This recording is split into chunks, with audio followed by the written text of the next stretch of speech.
This is the second in the gods design stream, and those of you who watched the first stream know that the process of building gods, my process for building gods, is first build the culture, because the gods represent the things that the people in the culture believe in. And in sociology, they're called mores and folkways. Mores are those things that the people in the culture would absolutely not, under no circumstance, do. Right? Like no one watching this would get up from their computer right now, take off all their clothes, and go walk down the street naked. There's an overwhelming cultural stigma against that. That's a more. Whereas folkways are things that are traditions that we expect to be observed, but aren't necessarily, and it's not that big a deal. You can go to a job interview and maybe not wear a suit, and no one's going to freak out, but people might think it's unusual. So mores and folkways are the things that the people in the culture believe in, their traditions, some of which are super important to them. And this is how they are defined. And so that's how I make gods, is I decide, what do these people believe? What's important to them? And then I create gods that embody them. And my own personal quirk, because I just think it's a neat idea, is that there are gods of high-level abstract concepts. Like, for instance, here in the document, we already have nobility. Probably the chief god among the Riojans is the god of nobles, the god of noblemen, the god of noble virtues, and then a god of fate and fortune. And I think probably those two are married, man and woman. But I also think that fortune can go either way, and sometimes is represented as a man, and there are two men. And then you have saints, and so you might have a saint of gambling, or saint of, for instance, of fortune. The Riojans, who are this kind of Spanish, Italian, medieval analog, but my version of that. They're in no way meant to be authentic to any existing culture. That's important. It's inspired by, but it's not beholden to. You could have it's important. Travel is a huge part of their culture, and so you wouldn't have a god of travel, but you might have a saint of travel who is who follows the god of fortune. And then we have treachery is a big part of. So there'd be, and in fact, one of the things we talked about last week. We're probably going to talk about love and how they feel about that, violence and bravery. But we have a god of treachery, and that's probably going to be one of the dark gods. That's probably going to be one of the gods that they are like. It's not. Let's not assume. Let's not make the mistake of assuming that all of the things that are important to this culture are all good things. No, that's not true. Every culture has things they consider anathema, things that they hate, behavior that they scorn. Every culture has behavior that they reject and revile, and we need gods for those things too. And those are in the stories that the people tell about the gods. Those are the villains in the piece. So, for instance, in Vasloria, which is my medieval Europe analog, there are Nikros and Sirvis, who are the Black Brothers, and they represent, strength in cruelty and exploiting and oppressing people, and also trying to subvert fate and trying to overthrow the natural order. And these are things that the people in that culture think are bad. You shouldn't do those things. And so, of course, there are gods that represent those, and that's how they teach their children using these stories of these gods. Same thing is true in Rioja. And so we definitely, not only do we need a god of treachery, but we also need, I think, and maybe I'll decide this is a saint later on, a god of cowardice. Right? And you can imagine they would have a name. This person, the coward. This person, the traitor. And you can imagine this is how we know this is how I know this is a good god, is I can imagine them on the tarot deck of Rioja, right? One of them is the traitor. One of them is the coward. And we might have the lover or the lovers. We have violence and bravery. We have art. The Riojans have a deep, deep passion for creativity and creating and being an artist. Painting, I think specifically painting, poetry, playwrights. The 3 Ps I just made up. Painting, poetry, playwrights. And so the example that I use, and that I draw a lot from. Let's pull up let me move some windows around so that I can see stuff without it getting in your way. Caravaggio, who was a Renaissance artiste, and he had a painting called The Card Sharps, which he is by no means my favorite painting of his, but it's certainly probably The Calling of St. Matthew is probably my favorite of his.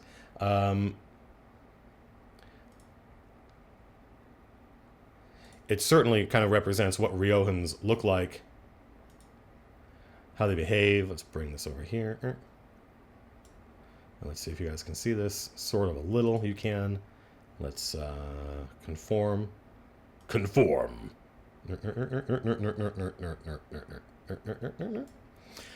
So this is what's in my mind. This is the image, and if we had more landscape here and I were more prepared, we would have probably like a Pinterest board, a Trello board, or one of those collage sites that lets you pin lots of different images. But this is the one that to me is evocative. So again, painting, poetry, playwrights.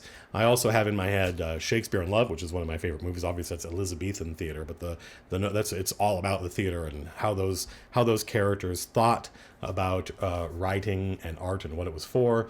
Also, by the way, we have when we need names, we have this great book that I bought a while ago, and it should have had open last stream, but I was foolishly relying on the internet to help me out. And actually, the internet did a pretty good job. My internet research did a pretty good job. But it says Gary Gygax's Extraordinary Book of Names, even though, as far as I know, Gary Gygax didn't write anything in this. But it was part of a line of products that had his name on them, and it's quite good. And when I say quite good, I mean useful to me. I have no idea what the historicity of these names are, but when I pick in my medieval Europe analog, I will often have whole regions that have very noodly differences between them regarding what languages they speak and how old they are, and I will use different places like, oh, these guys use medieval Cornish names, these guys use medieval Welsh names, and those are different names and different traditions, and the naming becomes an important part of the setting. And I think that players, even though they're not aware of these of the provenance of these names, they, I think, subconsciously are aware of the differences. And also, generally speaking, I think that basing your fantasy names on real world names means that conforms to the rules of how words are created.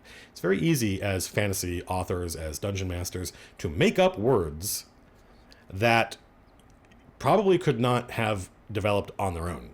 And it's one of the things we criticize when we're reading bad fantasy, is kind of the just profusion of ridiculous sounding names, where it doesn't seem like effort has been made to come up with words that could develop naturally. Well, an easy way to do that is to start with a word that did develop naturally and permute it somewhat.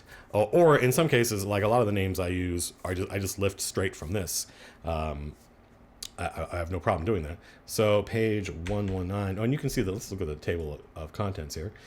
So, I use a lot of these names for Vasloria, and presumably because most the Fantasyland, the place where most D&D campaigns take place, is a medieval Europe analog and not a Mediterranean analog. The section on Britain is like 40 pages, whereas the section on Spain and Italy is like 4 pages. So let's go to page 119 in case we need any names. And we'll get, oh, poop. Why did they do that? Why does Adobe hate me? I pay for these things. I follow the rules. Why don't the software behave?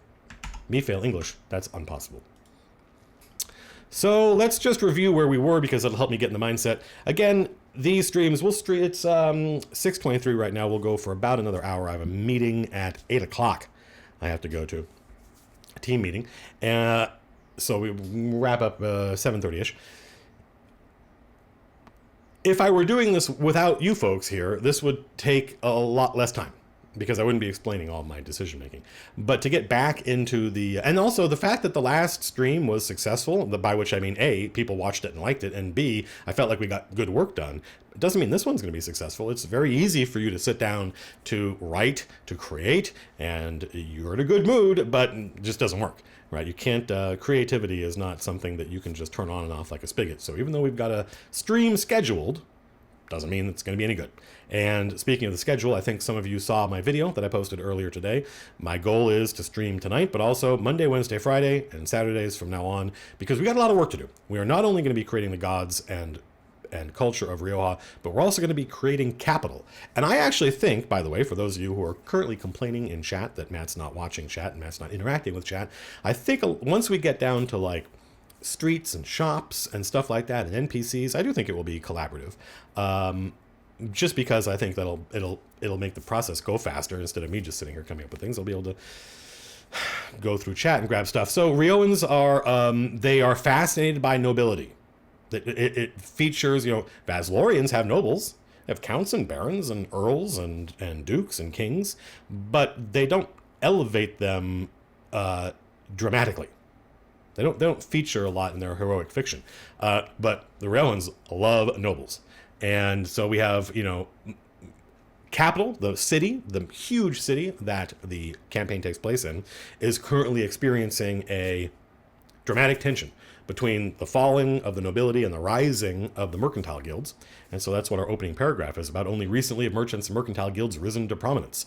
The average citizens average Riojans draw long lists tracing their bloodline back to ancient, obscure, and sometimes fictional nobility. So there's a famous phrase that there's no such thing as Americans don't think of themselves as poor. They think of themselves as just temporarily embarrassed rich people. And so there's an analog here, but instead of rich people, it's temporarily fallen noblemen. They follow the trends set by their noble lords, and they look up to their rules, and they look up to their rulers. Would be a word that I meant to write. In a way, Vaslorians don't, and the Kalian Empire was a Roman Empire analog in my setting that collapsed about 500 years ago, didn't. Vaslorians assume kings and queens in their line will be stable and maintained over generations, but not Riojans. Riojans are all too familiar with the vagaries of fate and fortune. They expect nobles to be poisoned, betrayed, and the lists to be rewritten several times in any given generation. Fate and fortune, I don't need to read everything. So a big part of Riojan culture is the Wheel of Fortune, is the fact that they don't have that caste system, that strict feudal order where a peasant is expected to be born into a class and die into that class. Riojans expect stuff to... It would not be unusual to a Riojan for a peasant to aspire to nobility, experience it for a little while, and then lose everything and be back to being a peasant. And it's like, well, that's life. And in fact, a ruler who is a nobleman for a long time, or generations that haven't experienced any of that kind of up and down, would be suspicious to a Riojan. They would think that person's got something coming. And this will probably inform the saints that we meet. Riojans like to gamble. They consider it a sort of virtue. This has to do with that.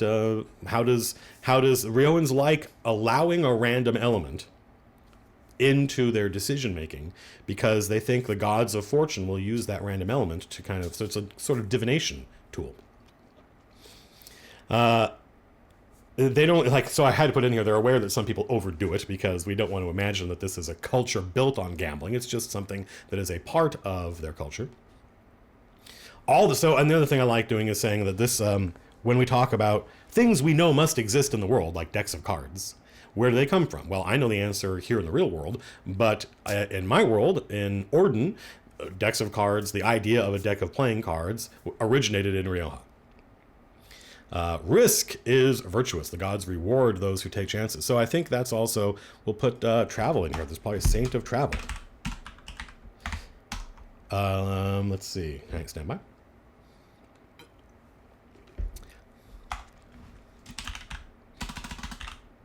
Riojans, gonna take a while to get into the typing mode. Riojans have a reputation. Reputatione as the greatest sailors. greatest sailors in the world. Nope. There we go.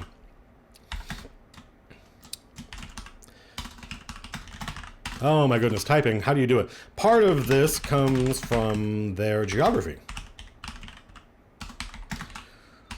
Rioja is a thin strip of scrubland running north-south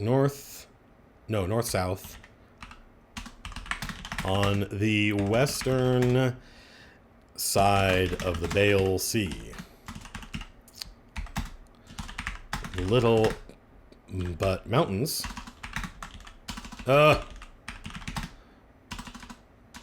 We may just have to stop because I can't type. And I say, sorry, folks. I have to pay somebody to take dictation. With little but mountains to the... Actually, with nothing but mountains. Little. That's why use a weasel word there. With nothing, bold declarative statement, but mountains to the west, Riojans have little choice. There we go. Poop. Poop. I can't type while people are watching me. Nobody watch. Everybody go away. Riojans have little choice but to take to the sea.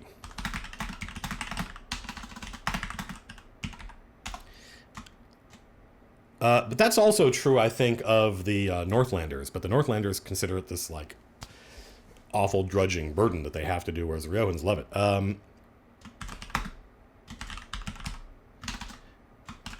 Travel is more than a necessity. Oh my goodness. So, love the risk and danger inherent. Is that a word? Inherent in exploration. Not only finding new lands, little of Orden is unexplored in this age.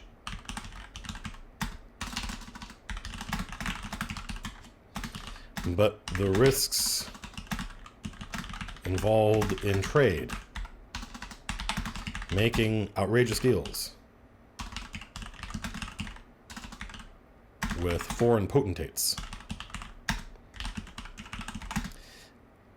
And, of course, piracy. Capital I. Capital P. Piracy.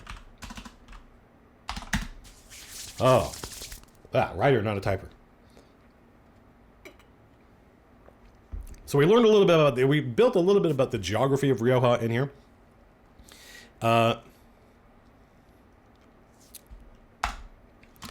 Many poor Riojans with little opportunity are taught by their parents that the best way upward, is that a phrase I can deploy reasonably? The best way upward is out. Out to sea. Young children as young as 9.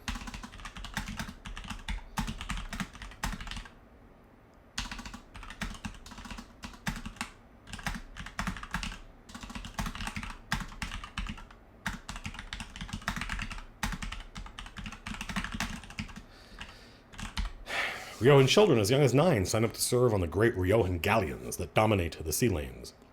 So there's probably, okay, so this is also important. I also enjoy, and I'll do this in other documents that I've done for other parts of my world. I like talking about the tech level. What is what is it that makes, so these guys have, Riojans invented the triangular sail, allowing them tack into the wind. I'm not sure I have the wherewithal in this. It might be off topic to explain why a triangular sail gives you this huge advantage and basically lets you point your boat wherever you want to go, regardless of where the wind is going. But there are lots of documentaries you can watch online that'll explain it to you. Riojans invented the triangular sail, allowing them to tack into the wind.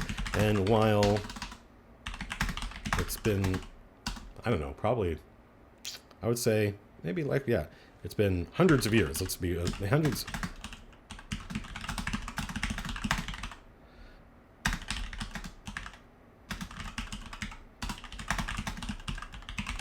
And now everyone in Orden has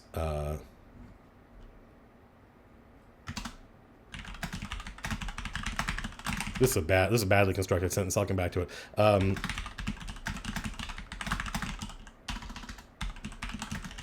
Basically, everybody can do this, but since these guys invented it, they're still the best at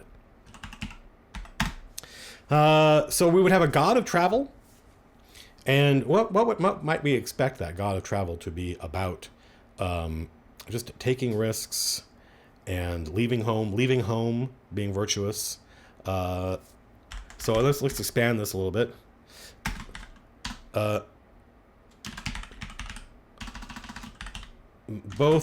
Both typing Vaslorians, and so the reason I keep mentioning Vaslorians is A, because it's the culture right across the sea, but also it's the one I have developed the most. So I'm always contrasting this place against this other place. Ryohans expect young children to apprentice to craftsmen, but in Rioja, this apprenticeship is usually expected to take place on a boat.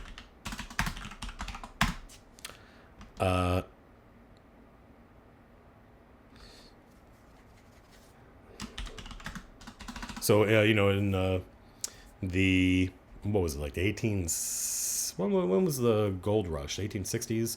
That go west young man attitude, that's where you're going to find your fate and fortune. You have to leave home to go be somebody, as opposed to like, I'm doing all right and I basically live, I live a couple blocks away from where I grew up. That's a Ryokan would find that weird. You got to go away in order to find your fortune. So it would be off to sea. It wouldn't be go east. But there would be some phrase they would have that would mean we're off to see the wizard. I'm gonna go become an adult through the process of signing up on a ship. So it would be really not every single one, obviously, because that doesn't make any sense. But it's super common to meet people who are, this person's a jeweler, this person's a tailor, and they spent, like, instead of going to high school or whatever, they spent several years on a boat. And then they, set up a shop or something.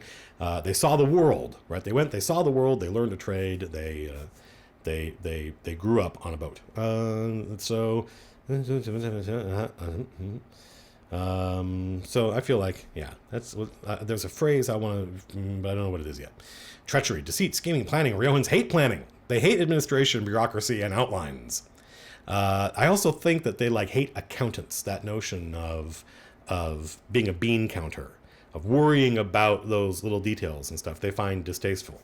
But specifically, I think the gods frown upon that stuff, is what I mean. So there would be so let's see. People who plan too much. So there would be a famous character, the god. So this is the first time I think we're going to reference the traitor. So let's give him a name. Let's give this god a name, because I want to write about him a little bit. So we have over here medieval Latin, and one of the things I read in here is that add in more Germanic names if you want an earlier ambiance. Well, I like ambiance, and I want the names of the gods to seem or feel older than the names of the saints. So the names of the saints should be contemporaneous with, Renaissance Italy, but the names of the gods should be a little bit older.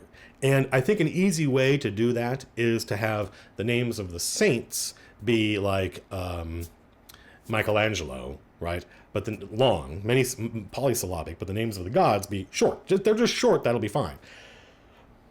But let's see what the Germanic names, might be and how useful that would be.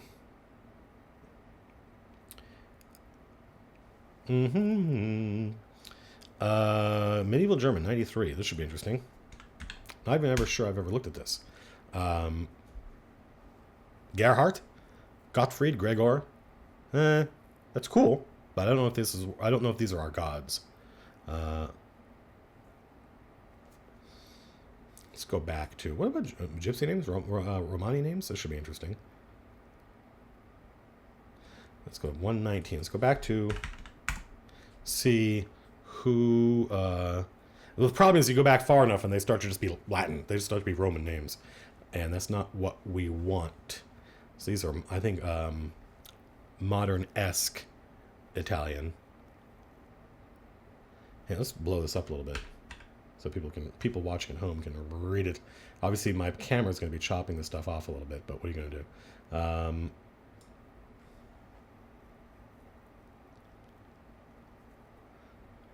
Actually, I like Falco. That's not bad. So there's the god of treachery, and maybe we'll revise this name later.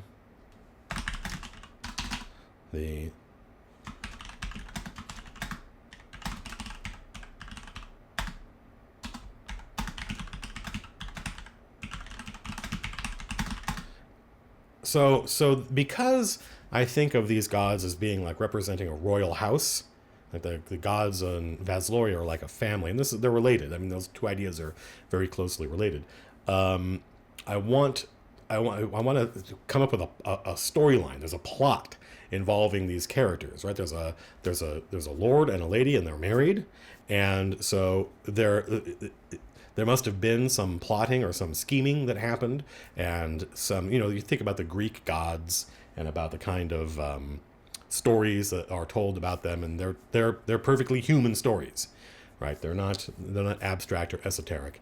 Gods get up to the things that the humans get up to, so that our gods are going to get up to the things that humans get up to, and so there must be some event, maybe related to the marriage between these two gods. I'm just going to write to overthrow the god of nobility. I think god of nobility is not, there's a better phrase there. There's a better term, but I don't know what it is. And it's not important to me that I figure it out now. It's a big part of getting this stuff done is layering, right? I know what I want to say, well, write that. And then, well, that's not how I want to say it. That's fine. We're going to come back to it later and we can punch it up and we can fix it. Let's see. You know what? Right. Plan an elaborate scheme to not overthrow, but replace. So let's see. We have a standby. Nobody go anywhere. Dude. Oh, this is the I don't need. Right, this is my previous.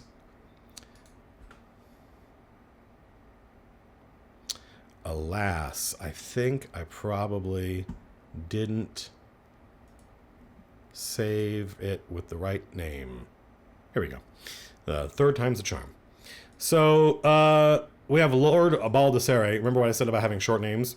I was wrong, but we may shorten this. Falco, the Ryokan god of treachery, planned an elaborate scheme to replace Lord Baldessere. Why is that? Why are you not behaving like your brothers, font-wise? Does that look like it's a higher? No, I guess it's fine. So replace Lord Baldessere, and this is the important part: assume his identity. So that when I say assume his identity, I mean like other people would know, and be the husband to Lady, what's her name? Lady Donisa. Right, because I think a big part of Ryokan plays and operas are about identity switching. About servants pretending to be masters, about men and women changing roles and changing parts, and one masquerading as the other. There's a great tradition. I think you get this in a lot of pre-civilized cultures, but it's included. There are lots of there are these warlords in Africa and you've seen pictures of them with these jackals on chains, like they're domesticated, and you'll see them wearing like dresses and stuff. There'll be men wearing women's clothing, and you ask them why, and because they think that being a man dressed as a woman creates a double image. I'm both male and female, and that makes it difficult for someone trying to put a curse on them to get a bead on who that person is. And it's a fascinating idea, this kind of metaphysical superimposition. And so I think that in Rioja, their stories often have to do with duplicity and not treachery, as in, we had an agreement and I stabbed you in the back, but putting on another costume, putting on another identity, pretending to be somebody else, right? And so when Riojans don't trust each other, it's not a question of, are you going to do the thing? It's not that they're questioning that you're going to do the thing you said you're going to do, although obviously that's implicit in the idea of treachery, but it's, are you the person you're pretending to be? That's where I think a lot of Ryokan treachery comes from. And so Falco, the Ryokan god of treachery, planned an elaborate scheme. So he's probably Lord Falco. You guys probably saw this coming.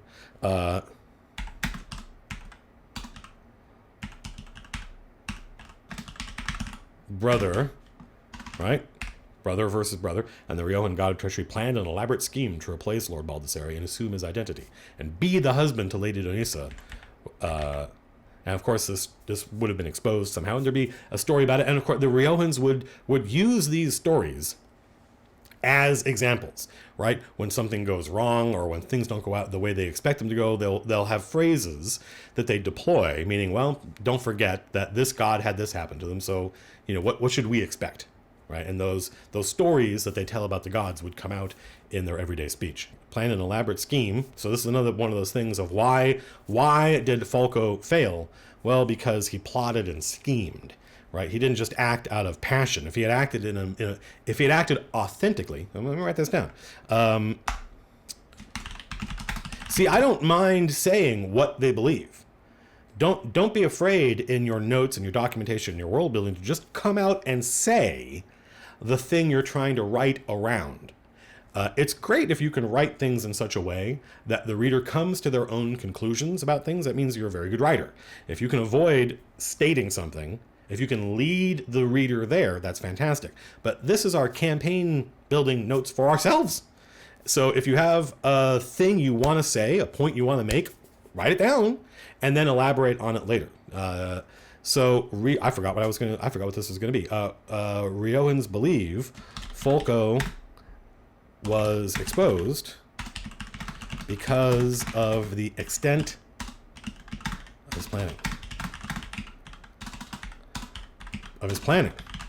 His scheme involved, I don't know what it was, and this is probably not something we're going to figure out today. His scheme involved so many other people and layers that it was easy to unravel. If Falco had been acting in the moment, out of passion, he might have gotten away with it. He might have been the hero. Starting to get into some good juice here. Let's, this is a that witch thing. Yeah. No, but that's correct. So let's make sure that let's ignore all. Stop underlining everything. Riojans believe. Sorry, no, yeah, he might have been the hero. He might have been the hero. I didn't say he might have won. Right. This is a story about gods and who are the antagonists and who are the protagonists. The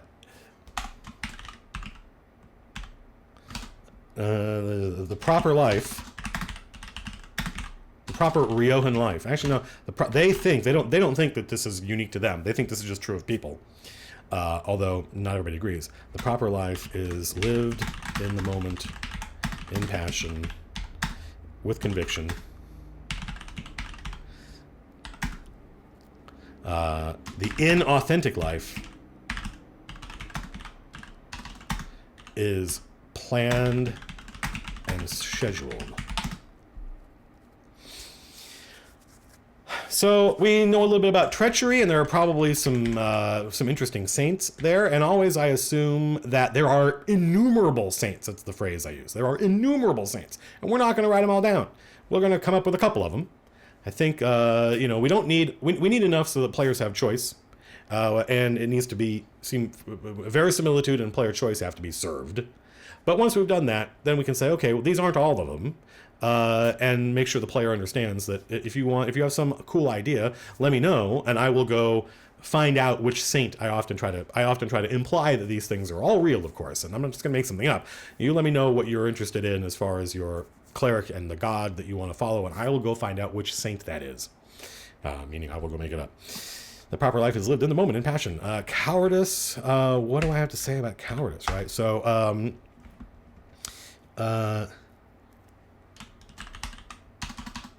Ryojans, they like dueling. They like, they expect things, they expect confrontation to tip over into violence. And the coward is somebody who is afraid of that confrontation. And so in Vasloria, a coward is somebody who doesn't do their duty. Vaslorians are obsessed with duty. But I don't think Riojans are. They obviously have this idea of it, though, right? But I think for them, cowardice is somebody who didn't stand up in a fight when it was their time, who said something antagonistic, and when confronted, backed down and didn't have the courage of their convictions. So we would definitely have these two gods who represent the two things that Riojans hate, right? They hate treacherous behavior, and they hate cowardly behavior. They hate being betrayed, and they hate people who when, if you're going to flip somebody off, be ready to fight them. Don't flip them off, and then when the guy gets ready to throw down, then you're like, oh, I just was, no. So how do we write that down? How do we express that? Well, I write down what I just said. Violence is a natural result of conflict in Rioja. We don't always want to begin every sentence with Riojans this and Riojans that. Sometimes we can say blah blah blah. Riojans. We can formulate our sentences in such a way to make paragraphs and text easier to read. Violence is a natural result of conflict in Rioja. Even squabbling over the bill. Because actually, I believe Caravaggio is famous for getting in a fight over a bill for like artichokes or something. This is a very Riojan thing. Violence is a natural result of conflict in Rioja. Even squabbling over the bill at a restaurant can erupt into swordplay.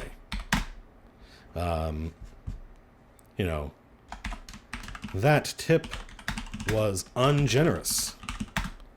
Need a name? Franco was ungenerous, Franco. This is another thing I love doing, and I will do more as we get closer to the end of this process.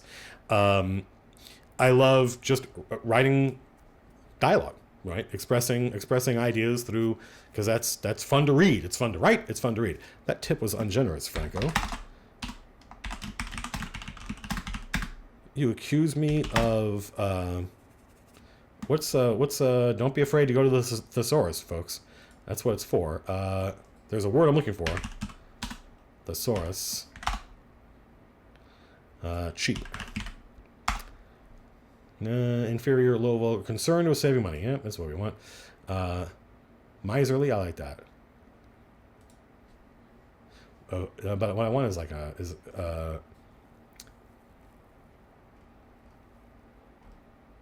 you accuse me of being... What's a spendthrift? Is that what the word was? Spendthrift. What does that word mean? I want the opposite of that. Actually, let's look up spend. Let's see if we can get there. Let's see if I can find a better word from with an antonym. Person careless with money. So what would be antonym? A miser. You call me a miser, sir? You call me a miser, sir?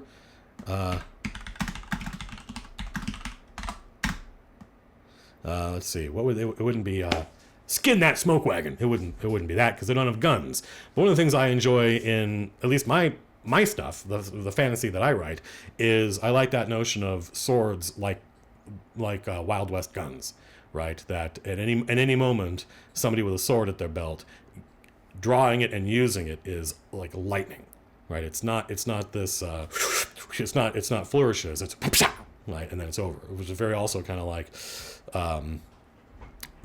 Maybe not the way the samurai were, but certainly the way they are portrayed. That kind of lightning fast strike.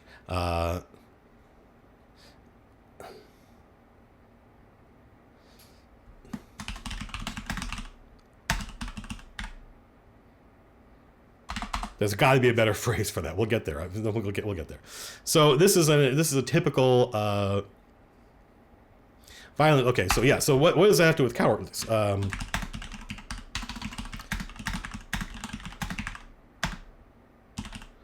Who does not... Oop, getting ahead of myself. Does not back up their words with action. Who shirks from violence and fears the sight of their own blood. How many scars do you have? I see none on you. Are you a coward, sir? Actually, why does that have to be sir? Are you a coward, lady? Again, I don't think like these aren't strictly patriarchal societies. So I think that this is go. In fact, I think you're going to meet. I think the captain of the ship, who is an important NPC in the first session, is a woman.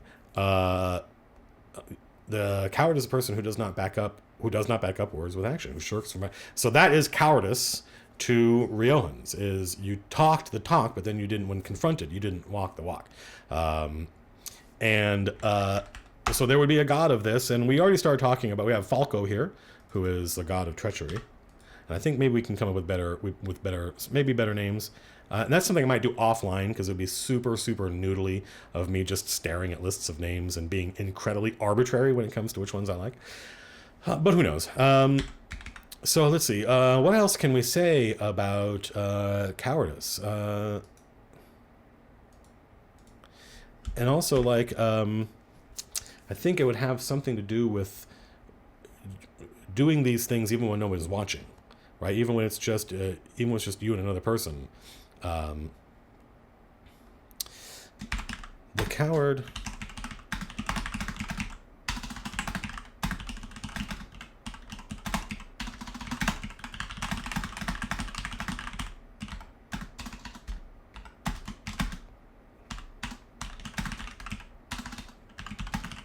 Your own acts. So there's a conflation here between action and violence, right? In Rioja, that's something a Vaslorian would think was kind of weird. Like, there are lots of ways to resolve this, dude. Why did you just, like? I'm not saying that I'm not a coward. Why do we have to fight over this? Why can't the coward is the man who needs a crowd watching to do the right thing. A go to hero in acts and relies on his wits, even when no one is watching. I think there's more we can say about that, but we don't have to solve every problem here. Travel, we covered. How many god? Let's see. We have art. We talked about violence. Remember, I said I wasn't doing this. I didn't have this in my mind when I was saying this, but obviously there's some consistency regarding my view of this culture, because I was talking about how Riojans just associate action with violence. That's their solution to everything. Well, they have a god of violence and bravery, like the same thing. And we have the lover. So we have art, violence, bravery. I think there's a right number of gods, by the way. I also think, like, I was talking to John Wick about RPG design, and we were just starting at base principles, and I was saying an RPG that has 3 stats for your character, that's too few, and 9 is too many. I don't know what the right number is, but I know what the wrong numbers are. So let's see. We have art, violence, bravery, love. I'm not sure there'll be lovers. We already have the 2. We have 2 here. We have a pair here, a husband and wife, and we have a pair here, cowardice and treachery, and they might be actually related. So I don't want to necessarily introduce a pair of gods here. So let's just put love and passion, love and romance. Love, romance. This is just a note. Actually, we're getting close to the end of this document, which is good, because I only have, when I say this document, I mean like the first pass of the mores and folkways, and we're also developing some of the gods already. We've got a few of them. The document on the gods won't be done for, like, I don't even think it'll be Monday night. It'll probably be around Wednesday. We'll start wrapping the god stuff up and move on to see. So I'm sorry, I've lost count again. This is the note. The coward god. So what made that god a coward? The god of cowardice knew what the right thing to do was and didn't act. A great tragedy. I don't know what it is. I can be vague here. It's just a note to myself. It's perfectly reasonable to do that. Write notes to yourself and say, I'm going to figure this out later. A great tragic event occurred. This is terrible writing. Took place because this god was afraid of getting hurt. Again, violence, action, and so did not act. I don't know what that is. So there must be some kind of fall that has occurred, right? And this might be tied in with their relationship to the parent empire, the Kaelian Empire, which fell. So they've incorporated that tragedy into their... So there might be some fallen god. You know, it might be that the god of nobility in the current meta, right? The god of nobility is dead or has fallen or doesn't have worshippers or something, and the gods are ruled by their queen, the lady, because of some treachery or some cowardice that happened because of this god. The god of cowardice knew what the right thing to do was and didn't act. Great tragic event took place because this god was afraid of getting hurt and so did not act. Makes sense? So I'm sorry, I was counting gods, which, I mean, it's Saturday night, we're counting gods. Art, violence and bravery, love, romance and passion, cowardice, treachery. Travel is part of fortune. That's 6. So we have 7 gods. How many gods did we have here? We had 1, 2, 3, 4, 5, 6, 7. I think 7 gods is the right number. So what are some things I want to talk about? So do Ryohans have, if you're a druid, well, druids just tend to worship nature. I like the fact that in Rioja there's Virus and Solorna. Solorna is the goddess of man's balance with nature, and that you need both.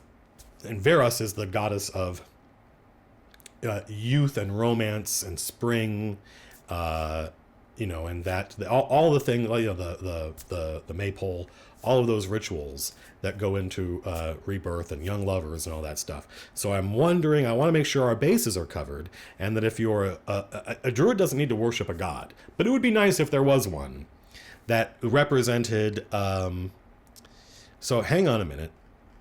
Art. Ryohans make. I mean, it seems stereotypical. I think because it is. Stereotypes are useful to mine for drama. And useful to subvert for the same reason. I think that the best wine in the world comes from Rioja. So I think that there would definitely be like a god of revelry, and that god of revelry would be related to their god of nature.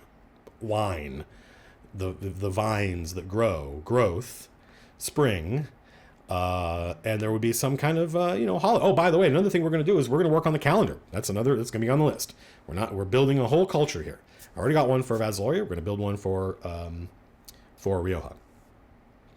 So let's see. Who would a druid worship here? Probably maybe love, romance, passion.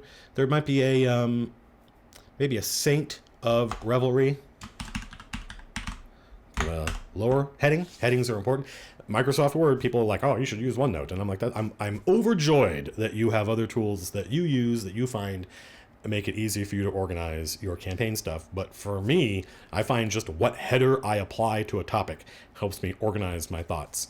So revelry is a header underneath love, romance, and passion, and we definitely have the spring celebration. Actually, maybe it's not spring. Let me do a little bit of research. How is wine made? Matt does not know. Matt does not know anything about wine. Harvesting grapes. Harvesting grapes for wine. Look at that. It's right here. Because that's vintage, I guess, is the act of, I guess if you're a vintner, then there's a thing you do, which is vintage.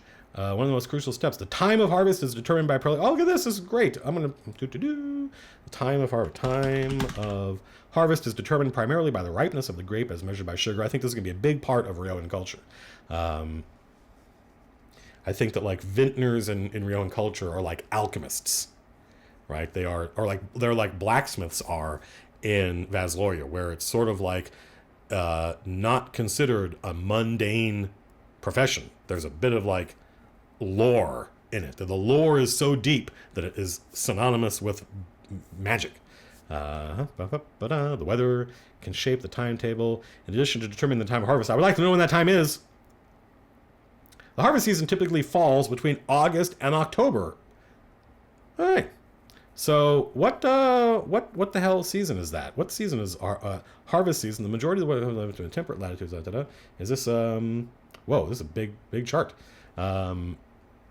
So that's the spring, summer, fall. That's like fall. So there's probably the fall celebration. The fall.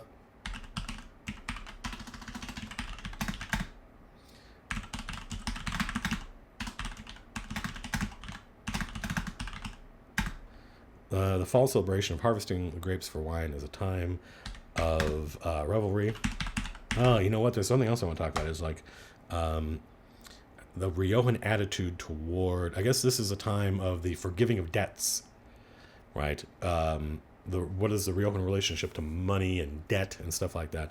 I think this is where that's going to come in. The fall celebration of harvesting the grapes for wine, revelry, celebrate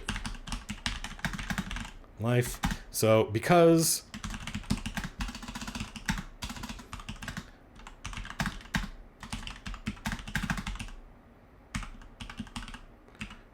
this is not a word. There's an I in there somewhere. Nope, that's not right. I was close. Rioja is a Mediterranean climate. They do not celebrate rebirth and renewal in spring, but rather in fall. So maybe that's all I have to say about that right now. One of the things I like is that people are taking these ideas and running with them. People are developing their own phrases and terminology. And this stuff's all, once this document is in shape, I don't mean finished, but I mean readable, it doesn't have huge gaps in it, for instance, we'll put it up online and people can read it. And people are already taking these ideas and coming up with their own catchphrases and stuff. I feel like if you're creating a world, not just a local area. You can very easily create a local area in a weekend and run D&D in that local area for months. But if you're creating a region, I call like medieval Europe a region, right? Fantastic Arabia, a region. If you're creating a region, then I think your work isn't done if you don't have phraseology, if you don't have catchphrases and turns of phrase that the people there would use. I think it goes a long way toward making the world seem real and also giving you, as a dungeon master, fun things to roleplay, right? When we have these attitudes, a lot of these things I'm already eager to embody and roleplay. And you can kind of see in the writing. You can see I get excited with some of the writing.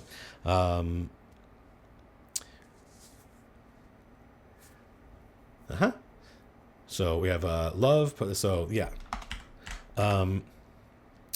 I want to say this, like, among the most celebrated, featured in song, story, is, let's just give this one a name, because I felt like the way I constructed that sentence, I need a name. And I think the god of love, romance, and passion, I think is going to be female. You can, don't ask me to, whoa, Hebrew. Where'd that come from? Here we go. I just inadvertently scrolled down. Medieval Italian. I get it. There we go.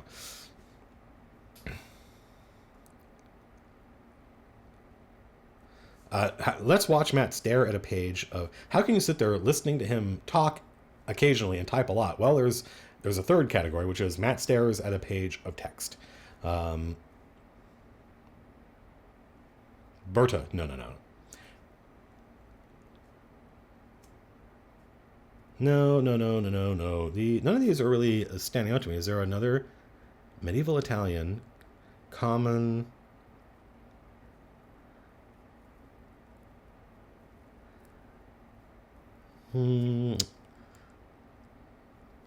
Actually, I've used this name before. Isabella's not bad. I like that. Talia. These are common names. I've known people with some of these names, but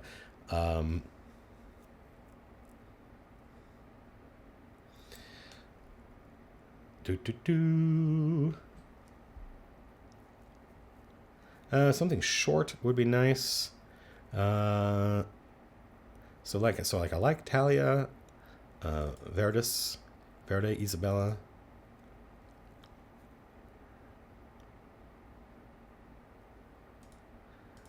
Again, we may just stick something in here, and it will be a placeholder until I come up with a better naming scheme. I don't want this video to just be me staring at names, but maybe I don't want to decide I got to find a name for this and then spend too much time and get lost in the rushes. Story is the god, love and passion, never chief among the gods, but always the source of conflict. The greatest plays on the Ryokan stage are about lovers and the trials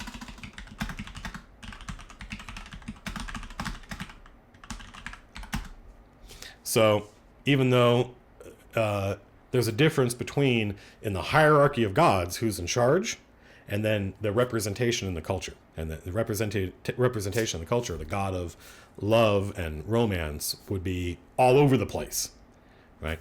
And so here we're gonna have, a saint of theater and actors, patron saint of theater and actors. Caps. What is going on here? Why is it my keyboard, my caps lock is not on, but I'm suddenly typing in all caps. Now my caps lock is on, and I'm still typing in caps. Now my caps lock is off, and I'm stuck. Okay, I don't know what's going on here. There we go. All right, there must have been something Microsoft Word was doing. Theater and actors. We get a music. What is happening? Is this a header problem? It must be. I must have screwed up a header somehow. Maybe I used a keystroke that taught a header to be caps. That would be weird. Music. Yeah, okay. Music and poetry would be related to each other. Music and poetry. Yeah. Music and poetry and writing. So theater, actors, and performance. So there would be a different, if you're a, Beethoven would have one patron saint, and the people in the orchestra would have another, right? So there's this division. Music and poetry and writing. I'm trying to think. Oh wait, why am I? This actually. You people distracted me, because this belongs under art.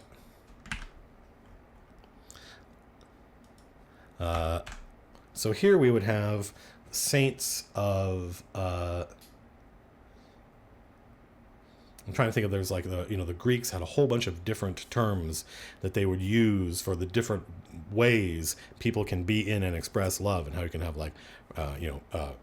fraternal love, and you can have the love, romantic love, and all sorts of other stuff. Platonic love, that kind of. That's why, because I was writing about the stage. That's why I was going down the rabbit hole of performance and stuff like that. But I don't have to figure out who the saints are right now. But so let's see, who is this god, and what So Ryojans, prior to the great, this is ripping something off from the real world, the great age of the age of the great troubadours, the great age of, prior to the age of troubadours, love was something that developed slowly over time, starting with affection, starting with affection, this is going to be important. It may not seem important right now, but this is going to develop into something important. Between people who were already married. Marriage was a function of society, not the individual.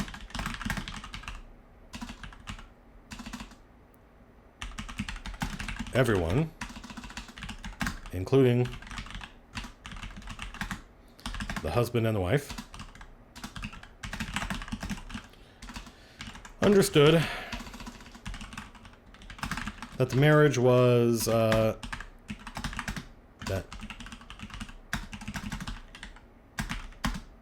was a tool to strengthen the strengthen the tribe or the culture or whatever. What's the unit of more than a family that they would be talking about? I don't know.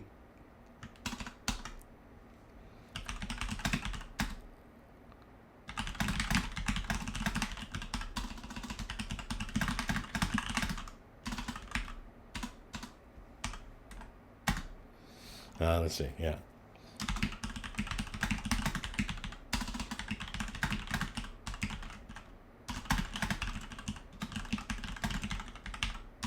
This should be very familiar to everybody reading this, if you know anything about history. Marriages were planned and organized for years between families, and the wants and desires, it's a rhetorical device, they both mean the same thing, the wants and desires of the couple in question never entered into it. Riojans invented the idea of romantic love, specifically the idea of loving someone you're not supposed to.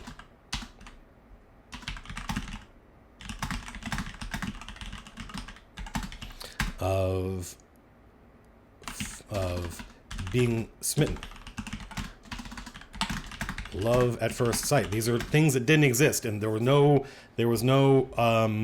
obviously the people did fall in love, but that there was no tradition, literary tradition or theatrical tradition. This was not in stories or anything like that until the Riojans came along. Specifically the idea of loving someone you're not supposed to, of being smitten, of love at first sight, unrequited love. Why is the God, well, it could go either way, actually. I was going to say, why is the God of love, romance, and passion a woman? But I think it's because she's in love with the God of nobility, and this is the great tragedy of the Ryokan. So now we're starting to learn a little bit about the story of the Ryokan gods, right? There was some great tragedy that befell them, and this goddess is in love with someone that she can't be with, and he's probably in love with her. But there's this, he's committed to another woman, and so that's a very Riojans love that. They love that. They should be together, but they can't be, right? That to them it's fantastic. Riojans invented the idea of romantic love, and specifically the idea of loving someone you're not supposed to, being smitten, of love at first sight, of unrequited love. The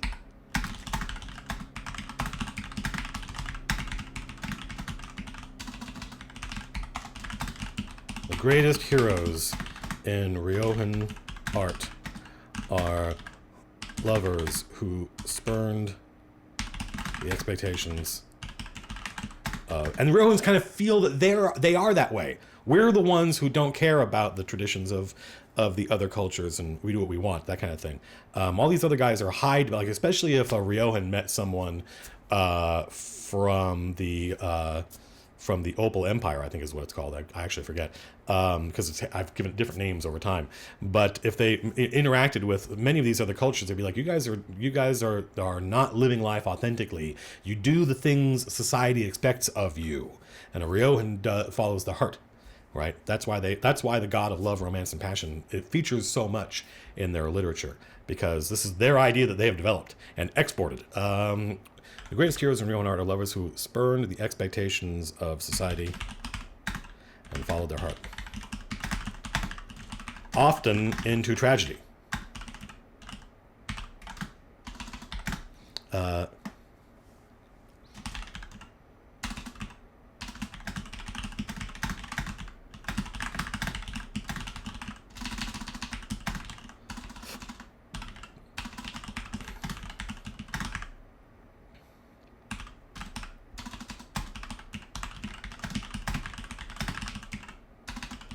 So this is a big part of their culture.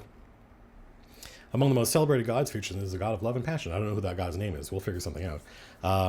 I think that's a detail. It's an important detail because it has to sound a certain way, it has to meet certain criteria, but it's not something I need to know right now. This stuff is way more important. So that's I think the curveball that people who were tuning into the stream last week were expecting me to start with, who's the god of fire and just make up a cool name. But that is in no way enters into my thought process. It's always about how does this culture work? What's the sociology going on here, and then what gods represent that, and then what's the fiction? What are the stories that we tell about these guys? Especially, and how about specifically, the idea of loving someone you're not supposed to, being smitten of love for sight, unrequited love. Their greatest heroes in Ryokan art. The Ryohans like to see people, their eyes meet across a crowded room, and they're obviously perfect for each other, but they're committed to other people. They have to go, the god of treachery now starts to get into this. They have to go behind people's backs in order to be together. And that's not good. And the Ryohans love that. They love watching that happen.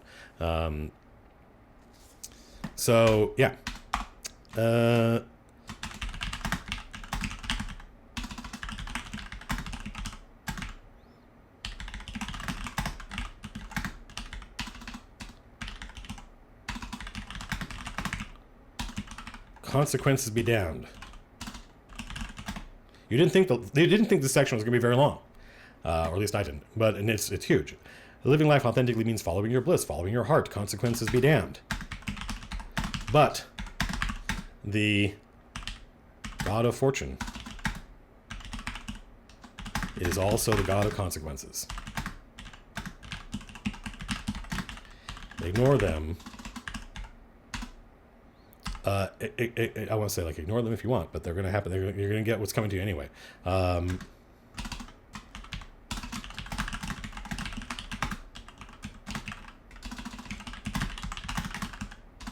Is that kind of like karma? They definitely believe in that. They definitely believe that, if a bad person wins today, I guarantee you they're going to lose tomorrow, because that's, they're going to get what's coming to them. In the end, everyone gets what's coming to them. No one here gets out alive. Don't be afraid to be dramatic in your writing. Don't be afraid to deploy a dramatic phrase, but do it judiciously. Say, explain. You're building a case. And you're saying, this is why they're like this, and this is how they behave, and then deploy a poetic phrase that captures that, right? It doesn't matter. You think you've thwarted, you think that you found a way to be with the one you love, thwarting all of the expectations and of society and class and culture, but fortune always gets you in the end. No one here gets out alive. So there was, so the god of passion is known to be Hamlet in love with the old man's daughter. The old man thinks is known to be in love with Lord Baldassare. I think Lord Baldassare and Lady the other one, Lady Donisa. Those are good names for gods. I'm okay with those. And Lady Donisa knows it. All the gods know it. But they cannot be together. So there we go. Revelry, the fall celebrations of Hearth. This is also the time for staging new works of art. The week of vintage, we'll come up with another name for that, is a regional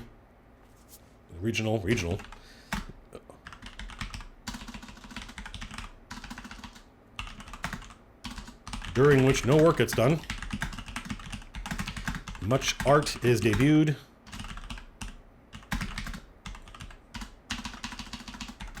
Wine is drunk. That doesn't actually make any sense because you can't drink it. It hasn't been, but we'll figure that out.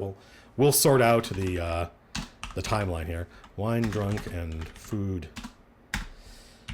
So this is that's just a saint, the saint of revelry.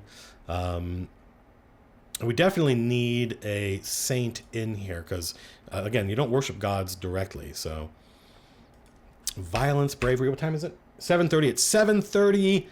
We've got a little bit more work to do, but not much. Actually, we're getting close. This is a header 3. This is a header 3. Let's look at our outline. Can we see our outline here? Yep. Here, this is so. Let's give. It's a sin to have 2 level 1 headers, but we have to. Level 2. Level 2.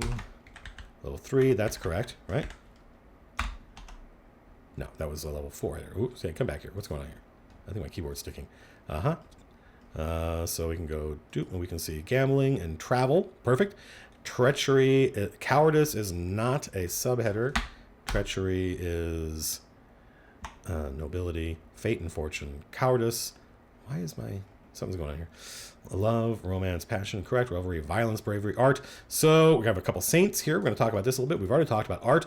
We'll do a little bit next time we meet Monday night. We'll talk about violence and bravery, and we'll talk about how that factors into Ryokan culture. But we're building a picture, and you can see it's coming together, right? You can see that we've definitely developed a family, a noble family, and they're going to have probably more. We're going to have counts and countesses and stuff like that. In fact, the God is probably this person. This person is probably a countess. And they mirror a noble family, and they have a story.